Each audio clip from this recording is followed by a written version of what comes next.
So I had the daunting task of trying to synthesize and summarize the presentations over the last day and a half. So I'm going to try to give you sort of a big picture and some takeaways that I have. And then April is going to tag team with me and talk to you guys a little bit about what the next steps are for HARC going forward. And then as the last piece, we'd like to give anyone who has who has something they want to share about, like, something that they haven't had a chance to say, or sort of something, a takeaway they want to raise, then we'll have that opportunity, and then we'll let everybody get to the airport before, hopefully, any other flights change. So my first thought, some folks here know that every once in a while I give a talk about evidence-based policy and the history and the sort of complexity of it, and I've been known to often say, like, evidence-based policy is a lot more complicated than people think. And I often point to, it came with its origins from evidence-based medicine, but what often happens is that we focus on just this box, that best research evidence, and people forget that it also included clinical expertise and patient values and preferences. And I think what we were hearing today is sort of a kind of going back in a recognition that the work we're doing within evidence-based home visiting, and specifically precision home visiting, is going back to this whole model and thinking about it throughout the work we're doing. But sort of as somebody who was helping to roll out a tiered evidence program, and I also, in my role in the government, I had also touched a lot of other tiered evidence programs and other evidence building programs.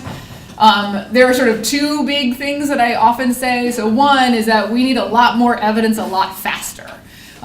So we have the evidence we have, and so, when I was designing Home V, all we could talk to are the studies we have now. We couldn't say anything and answer a lot of the questions that were coming our way from a state or a community saying, well, will this work for my families in this context, or, how do we best implement this, or how much does it cost? And so we didn't have answers to a lot of those things, and we could provide kind of guidance, but this meeting, to me, is we're going back to this need, which is to say, how do we build evidence faster to help answer these questions as evidence-based programs, whether that's home visiting or others, continue to roll out and scale up? The second is I would always make this call for more external validity. What we found in Home V was that there was almost no information in most of our studies on external validity, but that was the questions people were asking. And I actually think this conversation in the last day and a half has actually turned my thinking on this a little bit on its head, because I was often thinking about the sort of traditional way we talk about external validity was just like, how far can we generalize these findings? And I think what we're talking about here is research with external validity as its core. And like, how do we answer that? And that doesn't mean all of the time doing these big, complicated trials and just better documenting who's in the trial, but it's really sort of designing it to say, this is how it may be best tailored in this community or with these families or towards this outcome. And then being able to better answer that question when we would get it of how far can I take this finding? So I'm also part of the HARC leadership team, and one of my roles has been going around doing our dog and pony show about what is precision home visiting and what does this mean to a range of stakeholders. And we have a section of the slides that we title Imagine a World Where. And that's often because when we started to have these conversations, people would say, well, wait a minute, no, but practically that just doesn't work. Or I don't think we can do that for this reason or that reason. And we get stymied down rabbit holes quickly about how it can't work. And what we wanted to say is, okay, what we're talking about here is 15, 20 years probably down the road. This is not where we are now. But we have to start building towards that so that in 15 and 20 years, we might be able to say, oh, let's do that and let's try that in this way. So we would always say, sort of throw your practical hat out and imagine a world where we have precision home visiting practice and we have all of the research we need to answer those questions. And I think Mary Catherine Arbour sort of in her talk mentioned this isn't where we are, but where we're going. And I wanted to kind of put that out there because I know what we're throwing at everybody in this meeting is really complicated and it's hard to think how it might work.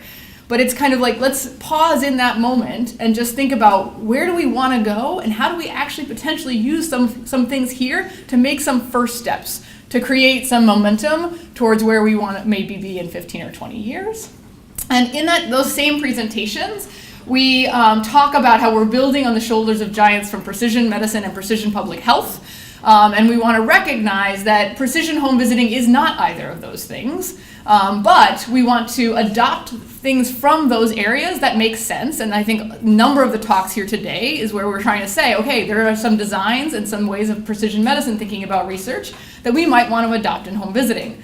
We want to adapt what could work with a little bit of tweaking, and that's where we really need the input from everybody in this room as well as a larger stakeholder community, and then also be clear about abandoning what doesn't work. And part of what we wanted to do here in this meeting too is put out here, like, here are a range of options, and maybe after you go home and you think about it, you think, that is never gonna work, and that's okay, and we just want to be clear about where that line is. I wanted to go back to this research continuum that Matt had in his very first slides, because we want to recognize that a lot of the work we have here are probably in one of these two buckets. And what we're trying to do in a lot of the presentations we have here is how do we get more towards this bucket? But we want to recognize that we are building already towards this continuum, so we have some of that momentum going. And how do we reach towards the kinds of designs we're talking about here to get us towards this final bucket? We have talked about a number of themes, so I'll sort of move into these. So one is this idea of action theory. I think, we also have talked a lot about the active ingredients or the core components. And sort of empirically testing and selecting those. I think that's really exciting to think about how many people mentioned, like, we're selecting active ingredients or selecting components that have empirical basis. And then thinking about new ways of thinking about thresholds of testing those active ingredients with things like adaptive trials and mediators. And this idea of also sort of making tests before the trial begins and the micro trials and some of the other techniques. So before we launch into that big RCT, how much can we contribute to sort of that design before we go into it? As well as paring back what gets tested. I took one of Linda Collins' early courses on MOST, and I remember her saying, like, a lot of our programs are throwing everything in the kitchen sink at families, which costs a lot of money, and we may not think, and 9 of the 10 things may not actually be driving outcomes, and that's exhausting because we're doing all this stuff trying to get people to change their behavior, home visitors to get more training, and all of these things, and we want to be sure that all that effort and resources are going towards things that are actually driving outcomes. I was fascinated by thinking about this idea of, like, better studying these mechanisms as far as the rising tide lifts all boats, which makes me think of universal home visiting and sort of what kinds of variables that we want to look at in a universal context versus this rich get richer. I don't know how many research studies I've seen in home visiting that have actually thought about, like, are there some programs that maybe the families already need a certain threshold in order to benefit? As well as sort of this, like, bringing, like, I don't like this phrase, but I couldn't think of anything better, of, like, bringing the tail towards the mean, of, like, there are also families that maybe that they need the help so much that their scores will actually rise dramatically, and trying to unpack all of that in the work that we're doing, but also this cautionary tale about the iatrogenic effects, like, and I've personally also been worried, is that there are things sometimes in our models that actually may be doing harm for certain populations, and how many times have we actually tested that?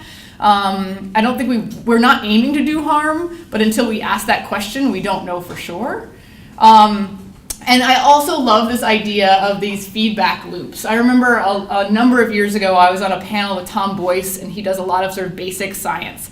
And what he said in his presentation was the opportunities of prevention science, which is really sort of where I have my heart, were that when you trial an intervention to test some mediator and you find it changes, you feed that information back into basic science and etiology so that we actually continue to also learn about people and change. And that these are like a feedback loop we have to keep going. And I also heard a theme in our conversations here about trying to get that feedback loop so that we can continue to improve all of our knowledge all along the way.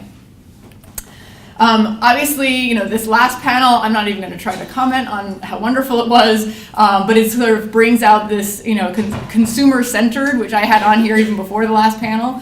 Trying to unpack not only the voices of all the stakeholders, but the participants' choice and engagement, as well as culture and context, which I think are harder to think about how to test an active ingredient, even though we all recognize it's important. It made me think of Marian Forgash, who has the Parent Trading Oregon model. In a recent paper I was writing on participant engagement in prevention programs, she found in some of her trials that the more parents saw change in their children based on what they had learned and they were implementing it, the more they wanted to stay in the program. And how much do we think about that in home visiting and sort of testing, can we create that momentum in participant engagement? But then there was also clearly, a theme among conversations about sometimes you can't wait for baseline, right? Some of these families have immediate needs that we have to just sort of to address, and how do we balance that with some of our research needs? There was obviously a theme around collaboration. The research practice partnerships was a clear theme, and this idea of this feedback loop I already mentioned. But there were also some side conversations about, somebody who was like, the I Spy 2 presentation was really hard for me to think, how does that fit with home visiting? And one topic we were talking about is shared measurement, right? I mean, I Spy 2 is really just a giant data set with a lot of trials going on, and they have some shared measurement happening. So how much can we bring our data sets together with shared measurement to start actually leveraging some of the shared control group and answering some of these questions where we need larger sample sizes? But it would require a lot of partnerships between researchers, between the model developers who have all these databases. But that's an idea of sort of where could we maybe go next, particularly I think April's going to talk about our small seed money, which is really dependent on people already having the data to answer some of these questions. So sort of how can we think about that? And then I just thought it would be useful to just kind of put a snapshot up here, because we've heard about a lot of different designs, and I'm not going to go through all of them, but I just kind of wanted to highlight some things that jumped out to me about some of these designs. So we had a number of different presentations that either directly or indirectly talked about adaptive trials, where they had a high degree of flexibility. They also had high internal validity, but also thinking about sort of those pre-specified points, whether that's a score or a time in which you say, we're going to try it, we're going to pivot to something else and try to figure out how to then continue to better improve outcomes for individual families while continuing to increase our knowledge. And it could take into account things like patient preference, or even I was talking to somebody about home visitor preference, like do they want to implement this thing and how much does that affect sort of what they're doing? And that draws into then the Bayesian adaptive trials, which my takeaway was borrowing from a title of a report that I worked on when I was in the government of Cheaper, Faster, Better about administrative data. But what I heard in the Bayesian adaptive trials, this might actually be a cheaper, faster, better way to get results from our studies that might feed this information, this need for evidence. I love the framework of MOST, but I also like what I drew out of it that I think we need to think about across precision home visiting as these 4 desiderata. Hopefully I spelled that right. But she talked about, sort of the efficiency of our program, the effectiveness of the program, the economy, which is not always something we're talking about, like how much does this cost in money or time or resources? And then the scalability, which is something that I think across the evidence-based policy, we have not focused as much on how scalable are these models that we're developing. Home visiting is different in that a lot of stuff's at scale, but some of the innovations within there, thinking about that. The micro trials of a short-term way of testing that action theory. Continuous quality improvement of like another level. I love the idea of it's the implementation perspective on evidence-based programs. But also this idea of looking at data on a more micro level, as well as that research practice partnership lens. These platform trials are master protocols where we're leveraging a large data set with a shared control group. I mentioned to somebody about people, when I first heard about these, I thought, well, how can they have a shared control group? They're all getting something. But in all of our research, everybody's already getting something. I mean, there is no pure control group, but it's about better documenting that and understanding it. And this ability to sort of, I liked I wrote down the quote of multiple therapies for a single disease or multiple diseases for a single therapy. And like home visiting is actually often more the latter, but just thinking about that in home visiting and what would that look like. The mediation test, And I think, Matt and I have had conversations about one of the things we think is going to be needed for precision home visiting is many more trials that test that link, the strength of between the mediator and the dependent variable. Because if we can get that really strong, we don't always have to test that outcome, and maybe never have to test that long-term outcome, because we know that those micro trials or the mediation test, as long as we're changing that mediator, that's what we need to be able to move forward. The idiographic clinical trials, which is fascinating to think about, sort of when can we embed these trials, and the fact that it's very family-centered or patient-centered, and sort of getting another option for small populations. And then we talked about hybrid double randomization preference trials, the fractional factorial designs, and pragmatic trials, all towards answering different questions. And I'm hoping that what we're going to walk away from this day and a half is a whole lot of new knowledge about tools in a toolbox that we can then know which kinds of designs or which kind of analytic techniques might answer the precision home visiting question that we have in front of us, or the one that we'd like to investigate. So my last slide before I turn it over to April is just this sort of vision of where are we going, and I'm hoping that we walk out with a vision. A couple of the sort of things that I loved that are part of my vision now is of what Deb Darrow said about probing vertically and viewing horizontally. And I think that's what precision home visiting is actually going to require of us as a field. How can we dive deep into a specific aspect, but make sure we're looking across the field as a whole? This idea of embedding observation and inquiry as a culture of curiosity throughout, and I think we have that to a great extent, but it's sort of a new set of questions that we have to answer. And the last thing that, I'm constantly somebody who loves messy problems that get in there aren't clear solutions, but part of that is wrestling with the things we can't quite answer. And I know that, like, for me, this is not all rainbow and sunshine, right? But I'm walking away with one question is, how many of the questions we can test in precision home visiting with these methods we've talked about are going to be driven by only very specific outcomes or specific elements that are easier or more difficult to change? And then what are we missing? Sort of being clear about what this can do and what it can't do. So with that, I'm going to hand it over to April. Thanks, Lynn. And thank you all. It's been such a great meeting. I think there was a meme going around yesterday. I won't say who started it, that said something like, "My brain is full." Hopefully that's a great thing to say, or maybe, your brain is exploding. We've learned so much great information, but if you're like me, now it's the time to, sorry for those in the back, now is the time to step back and say, well, what are we going to do with this? So where are we going next with all of this great information and just this precision home visiting in general? So first I'll talk about kind of our next steps and what our immediate plans are.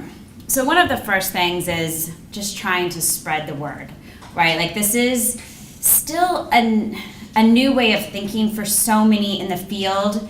And so, we just have to try to work together to get the word out there. So there's been lots of mention about upcoming presentations. We also are planning to do 4 to 5 small briefs. I believe sent to all of you was a draft of one of those briefs. It's still in the draft format, so we'll finalize that in the next couple of months, so stay tuned for the full version or the final version on the website. But that first one is just sort of like an overview of precision home visiting and some of the concepts that have been talked about, and then we'll choose some other specific topics.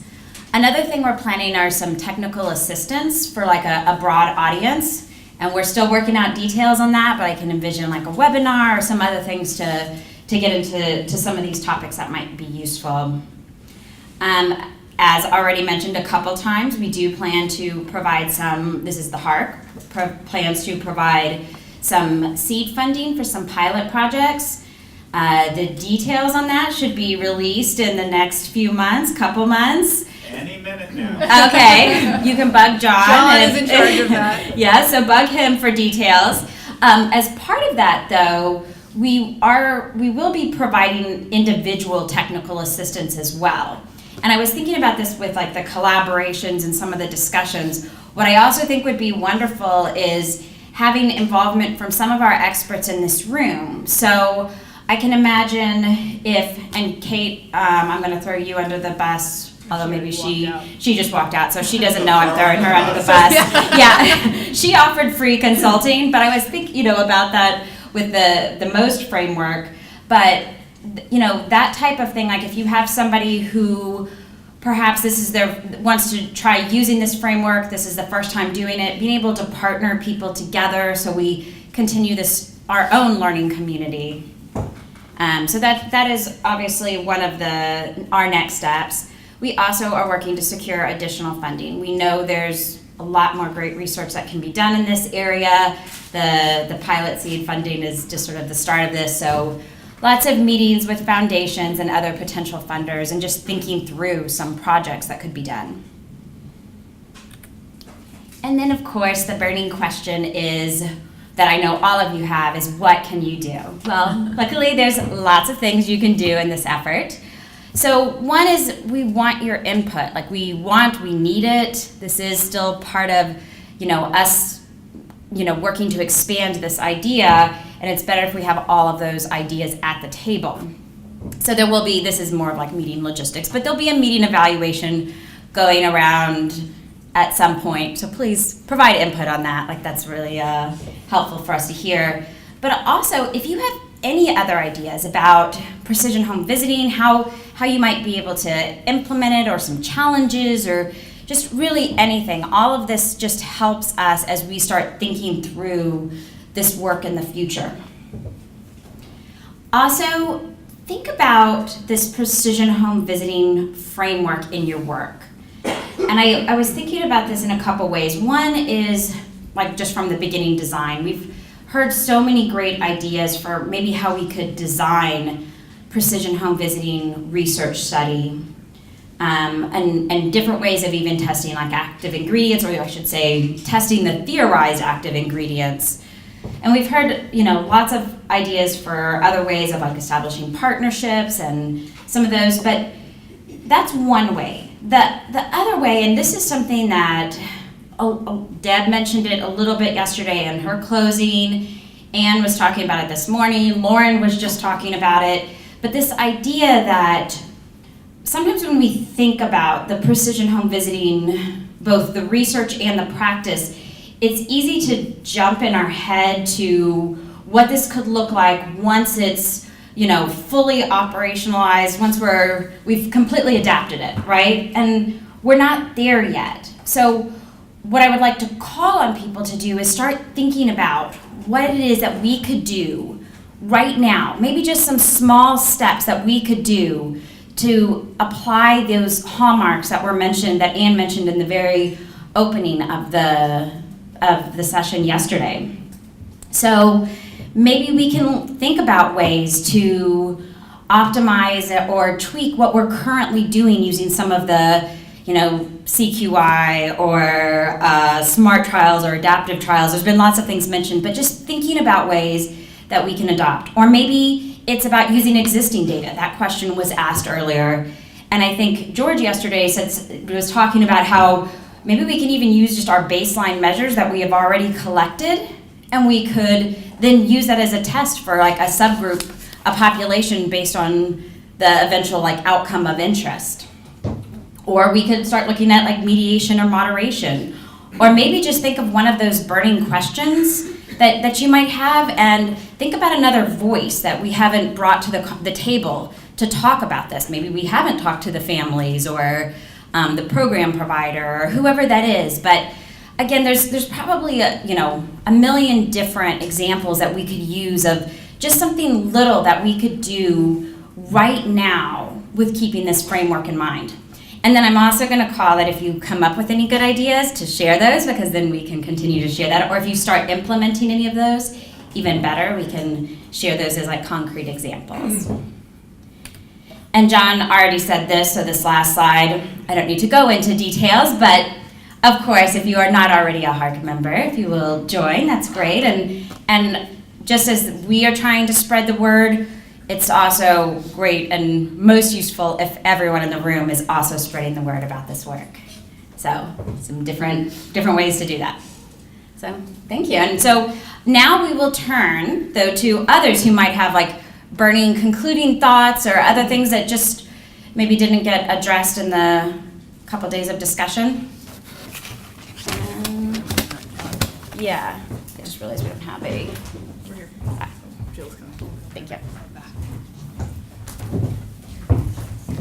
It would put it too strongly to say these are burning thoughts, but I did have a few sort of practical requests.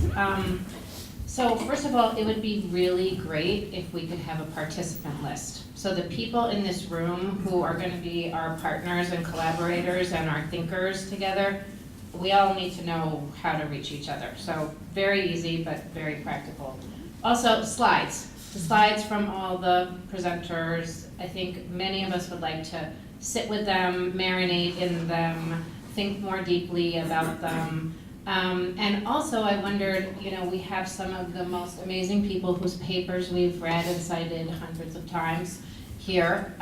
Could we put together like a little library? So, Barron and Kenny is an old one, but there seemed like there were some new ones. Maybe we could put a few of those. So just this idea that as we go deeper and we think more about how to apply this, so that's just super practical, just like nuts and bolts. My next thought is about sort of these synergies. And so one of the things that was a little frustrating to me was that we were sitting next to all these smart people, but there was a lot of things that we had to pay attention to in the front of the room. And so I found myself whispering to whoever was sitting next to me, what do you think? What would we could do? And then I didn't want to miss anything that was going on in the front of the room. So I suspect that some of that was going on in other people's minds too, and that some of these things may be things that, for example, Beth and I know that we have some data around family engagement that we definitely want to dig into together, and could we use some of these frameworks? And I know Beth, I know how to reach her, that's an easy one, but are there other people in this room who want to think about that together with us? And so how can you guys sort of facilitate those smaller learning? None of us want another conference call to be on. Lauren and I couldn't even manage to get lunch together. It took us like 4.5 weeks to plan it. So how do we kind of find where those sort of energies are, where data already exists, to kind of start to do some of this stuff, as you said, April, in like little small scales? So those are just some of the things that I wanted to throw back to you guys about kind of how much of that can you manage in your current scope of work, and maybe other people have thoughts about that.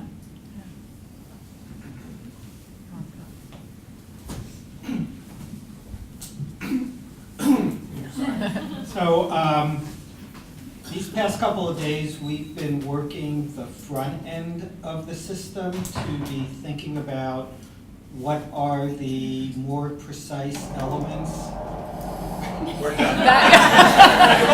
Dramatic.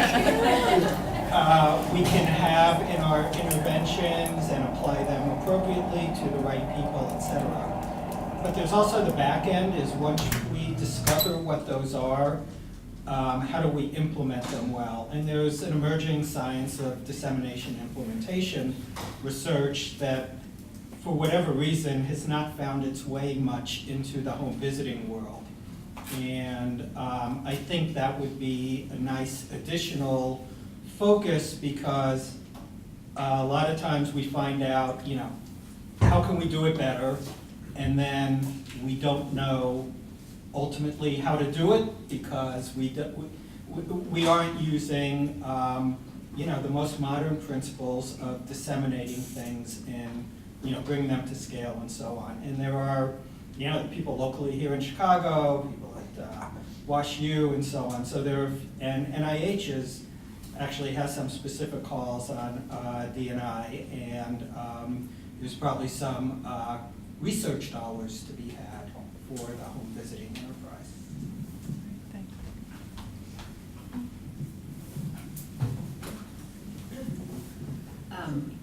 you. This is more of a plea. I think what I would suggest is another audience, if you haven't reached out to them in terms of really getting buy-in. I know you're reaching out to the models, and that's critically important. But then it needs to boil down to like our McVie state leads and those partners, because right now they have been so like infused with the need to have fidelity to the models that they're implementing, that they're extremely reluctant to do anything that would change any element of the model. So I know if I went back and I said to them, I want to, try something different, change the frequency of home visits, they would say, are you kidding me? That's not going to happen. The models won't let me. So just an audience that you need to get this message out to with the approval from the national models. So. And first of all, Yeah.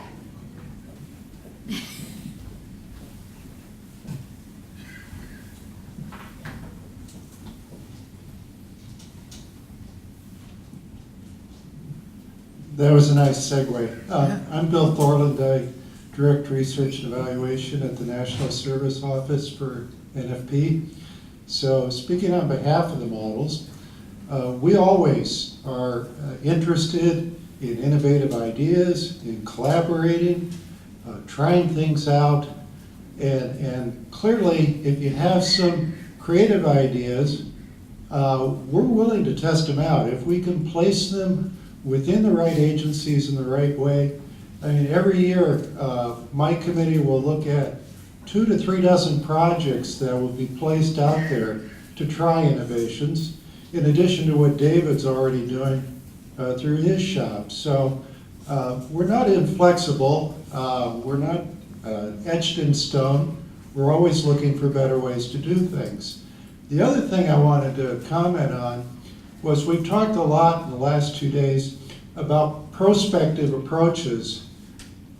We also have been in existence for a long time, have a lot of data that's very amenable to retrospective approaches to exploring ideas that may help you design a prospective project even better. And I'd encourage you again to reach out to us and share some ideas, and maybe we can work together in that respect as well. I mean, I've got a case file of over 250,000 clients who have been through NFP, measured in a variety of ways. If you're familiar with NFP, you know we're data rich. We're also client rich with over 250,000 cases, so there's a lot there to plow through, beyond which I don't have the capacity to do that on my own, nor with my team. But again, I'm always open to being approached by ideas and seeing how we can work together. So a couple ideas to take away as far as moving this whole thing forward.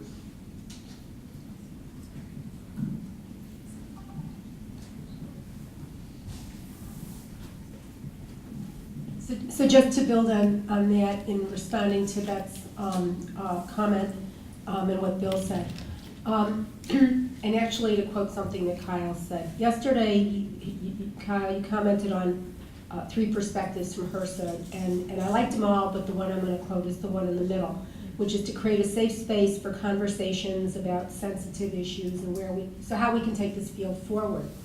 And it was actually a part of the requirements of the RFP to which we responded, that we had to create a National Advisory Council, and that it had to have representatives from, I think there were possibly 4, maybe 5 stakeholder groups, one of which was national models, and another was states. And so in fact, we do that, we conform to that. We were delighted to do so. And so we have a very strong relationship with the Home Visiting Alliance, and 3 of the models that are part of that alliance stepped forward within the alliance to be representatives of national models. And Deb Darrow leads our work as liaison with the Home Visiting Alliance. So I think, the models are all different. There are some that are much more prescriptive, some are much narrower. I imagine the ability to tweak, to try out alternatives. There may be more opportunities with some models than others, and that's fine. I think what we're trying to get to is a really, really highly diversified set of home-based approaches to work with families. So we have a mechanism to bring national models into the conversation about variations, we'll say, adaptations. And we also have the same with states. So Lakota Cruz is here today representing one of the 3 states that represent all the states, New Jersey. And the so we were intimately tied with that. McCarthy, are you representing Arkansas? Are you here as a state rep?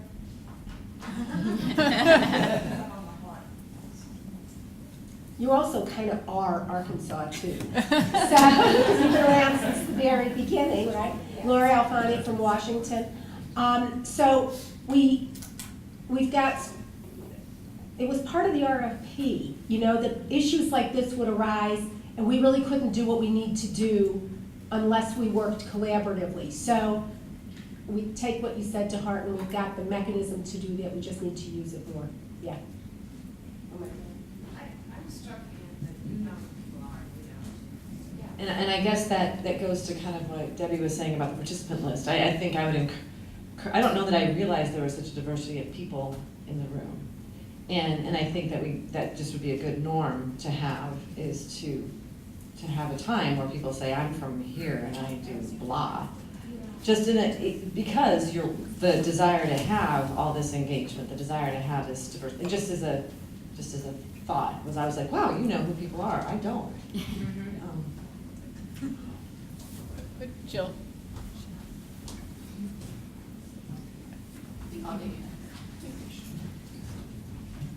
Well, thank you. Actually, to that end, I'm Reagan Faust, Director of Strategic Partnerships for the Children's Data Network at USC. So I have heard so many amazing things here today and the last 2 days.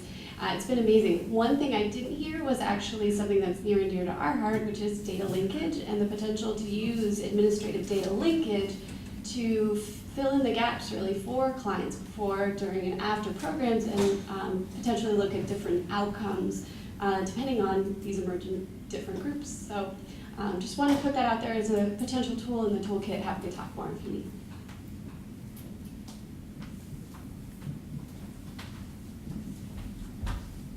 Hi, I'm Darcy Lowell. I am the founder of Child First, and I'm one of the models representing our Home Visiting Model Alliance here. So this was a wonderful, wonderful meeting, very exciting. I've done research, a lot of this went over my head, but I think that I got the most fundamental points from all of it. One thing I would say about the models, and then wearing my model hat, is that one of the most critical questions that we came here to try to figure out is what works for whom. And I will say what Bill said just a moment ago, is models have different amounts of data. NFP has more data than anyone else, but all of us, especially now, more recently with McVie, have been collecting data. We at Child First have 10 years of data. What is really important is that we start the process by saying the for whom, because one of the things the models have not necessarily done yet is actually look at their data and say, hey, I got good outcomes here and I didn't get such good outcomes here with this subpopulation. How am I with depressed moms? How am I with substance abusing moms? How am I with prenatally versus postnatally? How am I? So it's just exploratory, but to understand what questions and where they need to take the next step should and could come from the data they actually already have. And I think that's an easy and quick, well, not so quick and not so easy, but necessarily, but it's certainly a very important place to start. And I think that it's something that I've wanted to do for a long time with the data that we already have, and I'm sure many models should, because if they find out they're not working well with a subpopulation, they have options then. They can say either, okay, I've got to change and figure out what and test something to work with that subpopulation, or maybe I don't have to do everything for everyone and they can abandon that subpopulation. They don't have to do it. There are many different services for children and families, among them home visiting, but also other kinds of services in the continuum of care. Or they can say, hey, I can collaborate with this other model who does really well with that population, and therefore we can build something together that's new, that maybe is different from what we had before, or different around the edges. And I think that's a really important process for the models to go through as a first step. The other thing that I will say with my model hat is that models feel that they have sometimes complex programs. I mean, there are some that are very simple and straightforward, like ABC. That is, one, it's narrow, but most models have much more complex structures, and they've added them over time for specific reasons. And they are often synergistic. It's not like you could take one component out and test it, because it works well with another component. They're integrated in a way. So I think that the models are going to have lots of thoughtful discussion about how to do this, how to think about their programs and making them better beyond that initial deep dive into their own data. And I think it would be really important in some ways, to have a summary of the kinds of methods that we've discussed that might be most appropriate, so that they can think about, can I use that one to test hypotheses that I have? And then could get in touch potentially with researchers who could help them do that, because I'm a little concerned about the distance between the models and all of the incredibly smart people here who actually do the work. And I think that there's huge potential to improve what we have and change what we have, but they need help. Everyone needs help. And so if we can think about maybe how we can get that information summarized, and then how can we make that linkage, I think it would be really helpful. Thank you. Could I just follow up on that quickly as a request maybe for Kyle to consider? The Maternal and Child Health Bureau has a small but mighty research program. And some of us, I know Bob Emmerman, you had an R40 as one of your first grants, as did we. There's a secondary data analysis part of that, and it would be really cool if that could be a mechanism for researchers to partner with some of these model developers to do some of what Darcy is saying. And the 250,000, that's an end that I think we could probably do some pretty fancy statistical stuff with. So I just wonder if that's an opportunity. I think, looking at existing mechanisms, not a lot of grants get funded there, but those are the places, the leverage points that MCHB has to, I think, help us do exactly what Darcy's saying. I don't know if any of these still work. I don't think any of them Oh, so I'll just shout to say, when April mentioned increased funding, it's not for the HARC leadership, it's for the field. So we're going around talking to NIH, to CDC, to foundations, to give them this idea and say, we need more investment, and then share, here's a program announcement that we think might work. So, and the R40's already closed this year, but next year, that's a great idea to send it out and say, here's a mechanism that might work for some precision home visiting questions. So that is one function that HARC is going to play.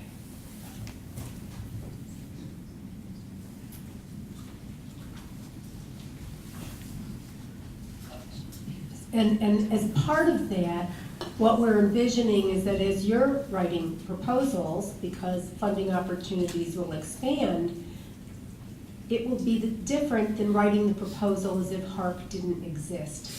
So you can imagine that there will be greater opportunities for a platform of sites in which to do studies, right, what John leads, and opportunities for dissemination. We are greater than the sum of what each of us brings. If I were on a review panel, knowing that a study was being proposed as part of this larger initiative, I think would underscore for me the significance of the study and the likelihood of rapid translation.